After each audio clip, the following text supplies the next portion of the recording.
వాస్తవానికి ప్రభాస్ తర్వాత pan India మార్కెట్లో ఆ స్థాయి క్రేజ్ సంపాదించుకునే ఛాన్స్ ఎన్టీఆర్ రామ్ చరణ్కు దక్కింది. కానీ ఆ ఛాన్స్ని సద్వినియోగం చేసుకోవడంలో ఫెయిల్ అయ్యారు. బన్నీ మాత్రం కరెక్ట్ స్టెప్లో తీసుకుంటున్నారు అంటున్నారు అంతా. పుష్ప 2తో హ్యూజ్ సక్సెస్ అందుకున్న బన్నీ ఫ్యూచర్ ప్రాజెక్ట్స్ పై అందరి కన్ను అయితే పడింది మచ్చ. సౌత్తో పాటు నార్త్లోనూ కల్ట్ ఫాలోయింగ్ అందుకున్న బన్నీ ప్రభాస్ తర్వాత మోస్ట్ పవర్ఫుల్ ప్యాన్ ఇండియా స్టార్గా అవతరించాడు.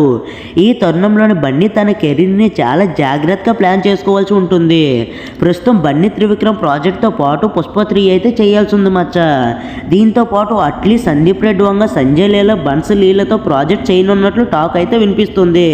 ఇదంతా పక్కన పెడితే Bunny next step Trivikram project కావడంతో ఈ సినిమా ఎలా ఉండబోతుందో తెలుసుకునే ప్రయత్నం అయితే చేద్దాం. అల్లు అర్జున్ త్రివిక్రమ్ కాంబోలో రాబోతున్న 4వ సినిమా మైథాలజికల్ జోనర్ అన్న ప్రచారం అనౌన్స్మెంట్ నుంచి జరుగుతుంది మచ్చ.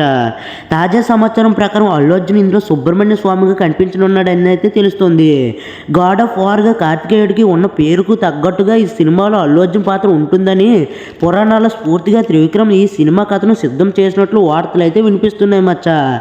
ఏడాది క్రితమే ఈ సినిమా అనౌన్స్ అయినా అప్పటి నుంచి ఎలాంటి అధికారం ప్రకటన అయితే రాలేదు. ఇదిలా ఉంటే ప్రస్తుతం ప్యాన్ ఇండియా మార్కెట్లో పురాణ ఇతిహాసాల కథలకు మంచి మార్కెట్ అయితే ఉంది మచ్చ. మాటల మాంత్రికుడు త్రివిక్రమ్ పురాణాల రెఫరెన్స్లతో ఆడియన్స్ ఈజీగా మాయాజాలం అయితే చేయగలడు. దీంతో బన్నీ త్రివిక్రమ్ ప్రాజెక్ట్పై భారీ అంచనాలు అయితే ఏర్పడ్డాయి. వాస్తవానికి ప్రభాస్ తర్వాత ప్యాన్ ఇండియా మార్కెట్లో ఆ స్థాయి క్రేజ్ సంపాదించుకునే ఛాన్స్ ఎన్టీఆర్ రామ్ చరణ్కి అయితే దక్కింది. కానీ ఆ ఛాన్స్ని సద్వినియోగం చేసుకోవడంలో ఫెయిల్ అయ్యారు. బన్నీ మాత్రం కరెక్ట్ స్టెప్ అయితే తీసుకుంటున్నాడు. అల్లు అర్జున్ త్రివిక్రమ్ కాంబోలో రాబోతున్న మూవీ కోసం ఎంతమంది వెయిట్ చేస్తున్నారో కామెంట్ బాక్స్లో కామెంట్ చేసేయండి.